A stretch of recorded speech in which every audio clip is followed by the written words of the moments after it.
योगिनी एकादशी की पौराणिक कथा अनुसार महाभारत काल में धर्मराज युधिष्ठिर ने भगवान श्री कृष्ण से कहा कि हे त्रिलोकीनाथ, मैंने आपसे निर्जला एकादशी की कथा सुनी। कृपा करके अब आप मुझे आषाढ़ माह के कृष्ण पक्ष की एकादशी की कथा सुनाइए। इस एकादशी का नाम और महात्म्य क्या है, सब मुझे विस्तार से बताने की कृपा करें। तब श्री कृष्ण ने कहा, हे पांडु पुत्र, आषाढ़ महीने के कृष्ण पक्ष की एकादशी का नाम योगिनी एकादशी है। इस व्रत को करने से सभी पाप नष्ट हो जाते हैं। ये व्रत इस लोक में भोग और परलोक में मुक्ति देने वाला है। इतना ही नहीं, ये एकादशी व्रत तीनों लोकों में प्रसिद्ध है। अब मैं तुम्हें इसकी कथा सुनाता हूँ, जिसका ध्यानपूर्वक श्रवण करो।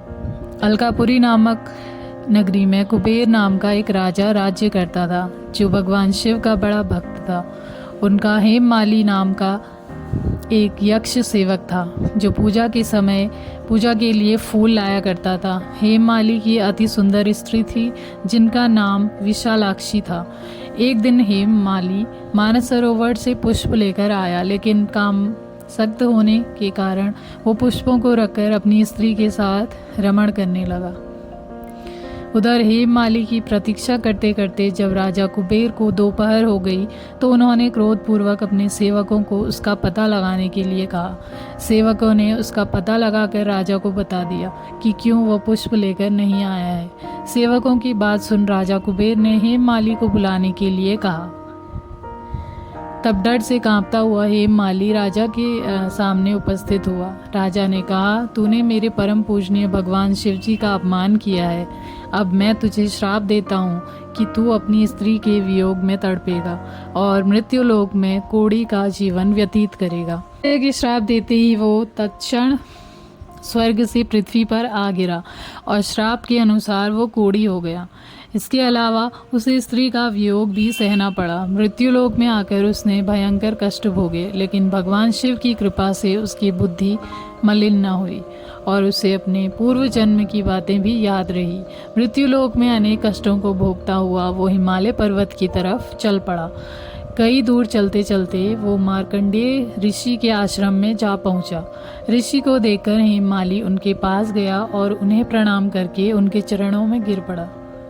हेममाली की ऐसी हालत देखकर मार्कंडेय ऋषि ने कहा, तूने ऐसे कौन से कर्म किए थे कि जिससे तुझे कोढ़ी बना दिया गया और भयानक कष्ट भोग रहा है।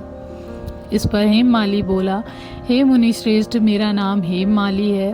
मैं प्रतिदिन राजा कुबेर के लिए मान सरोवर से फूल लाया करता था। इन फूलों का इस्तेमाल वे शिव पूजा में करते थे। एक दिन पत्नी सहवास में के सुख में फंसकर मैं समय से फूल नहीं ले जा पाया। तब राजा कुबेर ने मुझे कोढ़ी बनाकर दुख भोगने का श्राप दिया। अतः कृपा करके आप मुझे कोई ऐसा उपाय बताइए जिससे मुझे मुक्ति मिल सके।